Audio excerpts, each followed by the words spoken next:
If you missed out on J&G's Exciton watch back in 2021, you might want to take a look at J&G's upcoming Kickstarter campaign for the academic watch. So I'm a dress watch kind of person. Perhaps it's because I like pretty things that class up an outfit rather than a field watch or a dive watch that tend to be more casual in nature. So when J&G said they were coming out with a dress watch, I was looking forward to it. And when they asked if I'd be interested to borrow one of the prototypes for review, I gladly accepted. The arrangement is for me to borrow the watch. I paid for the shipping from the UK to the Philippines. I might be able to keep the watch, I'm not sure. But to be on the safe side, I'm tagging this video as sponsored.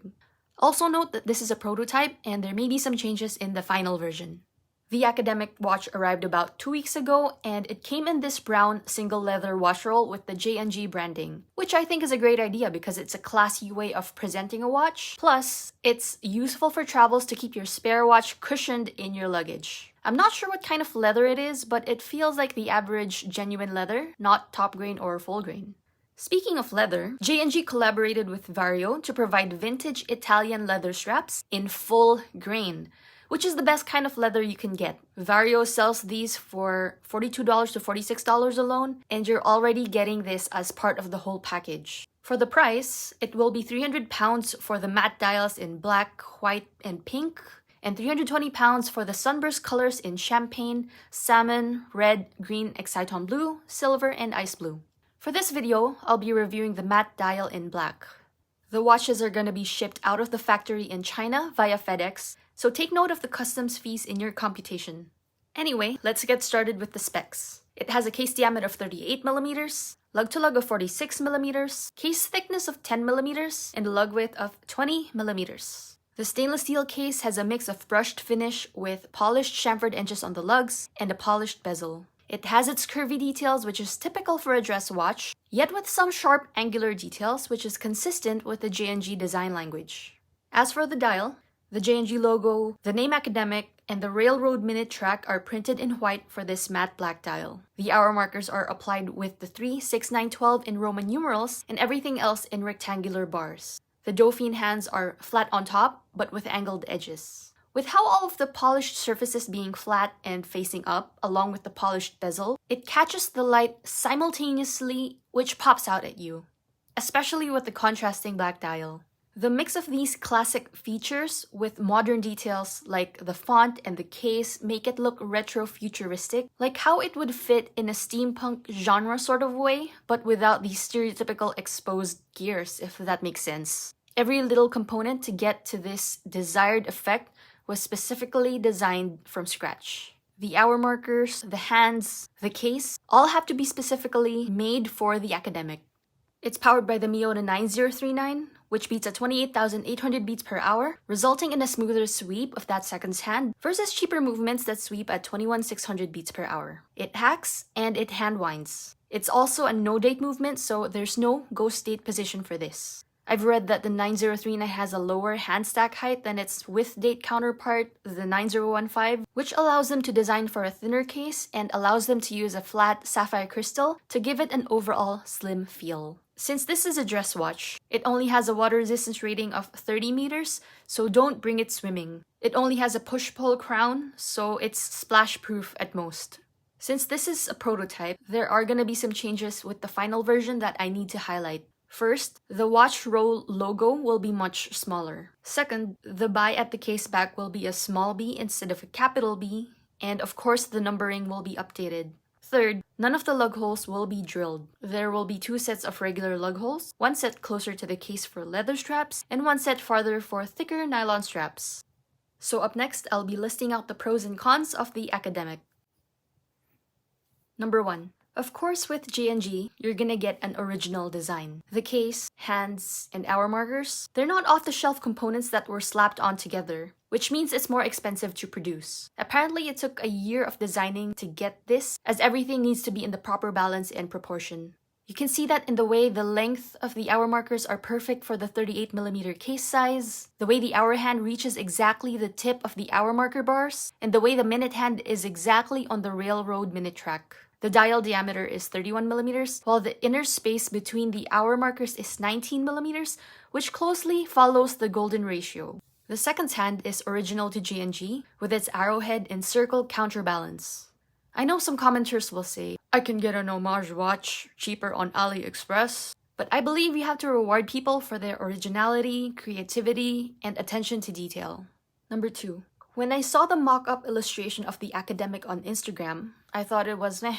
Sorry, James. But now, seeing it in person and wearing it on my wrist, it leaves an impression. I love the way the polished bezel, the hour markers with its slightly curved edges, the mirror finish hands, they simultaneously catch the light as if you're looking at mirror shards.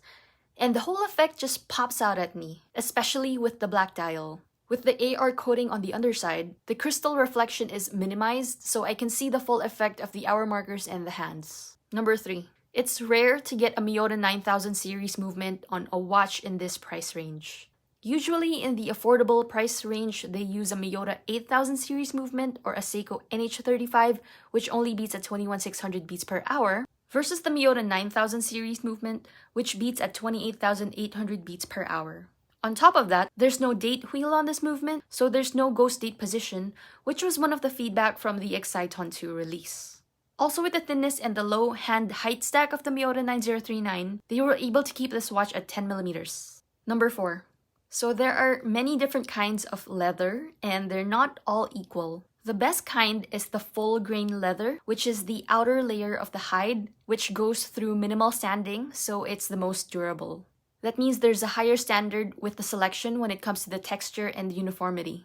Usually with affordable dress watches, we just get genuine leather, which is sanded to remove the imperfections and then treated to look smooth and shiny or stamped to give that grain texture, which unfortunately doesn't age that well or can look plasticky. Because the Vario Italian leather strap is made with full grain leather, you're getting the best kind of leather for the Academic as already part of the package.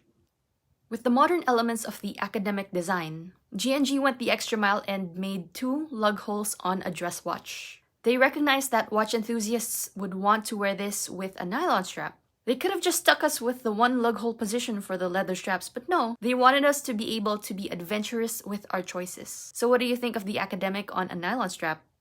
Anyway, since this isn't a perfect watch, I'll be listing out the cons, starting from the most annoying to the least bothersome. Number 1. Since I've been taking watch pics and videos of the Academic throughout the past 2 weeks, I needed to wipe the sapphire crystal so many times. With the nature of sapphire crystal and the black dial, the oil left behind my fingers is really visible. I wish they'd add anti-fingerprint coating on it for the final production. Number 2. I'm not sure if it's just for this particular unit, but I had a hard time pulling out the crown to the point that I felt like my nails could break if I wasn't careful. Number 3. I know the use of the Miyota 9039 is a huge thing for a watch at this price point and they wanted to show it off. However, with the rotor undecorated and with the movement having some brownish stains, it's not really much to look at, to be frank. The Academic might be better off with a full stainless steel caseback. Number 4. This one isn't too much of a problem for me, but at times, if I shake it in a certain way, it's like you have a fidget spinner spinning on your wrist. I can hear it and I could feel it. It's amusing for me, but I imagine it would be a problem for others who get annoyed with that sort of thing. Number 5. Some say the logo doesn't suit a dress watch. Okay, this one is subjective, as it boils down to people's individual taste. For me, I like the logo and I think it's consistent with the sciencey, scholarly aesthetic of J&G. I mean, the names of the watches are Exciton and Academic. However, there were some who said that it doesn't go with the dress watch aesthetic, so I felt that this needed to be included. So I'm not sure when the Kickstarter campaign is gonna start and if the price is final, but when the campaign starts, I'll include a link in the description below, along with the reviews of the other content creators for the other colors. If you're interested in looking into the J&G brand, check out this video of the Exciton II.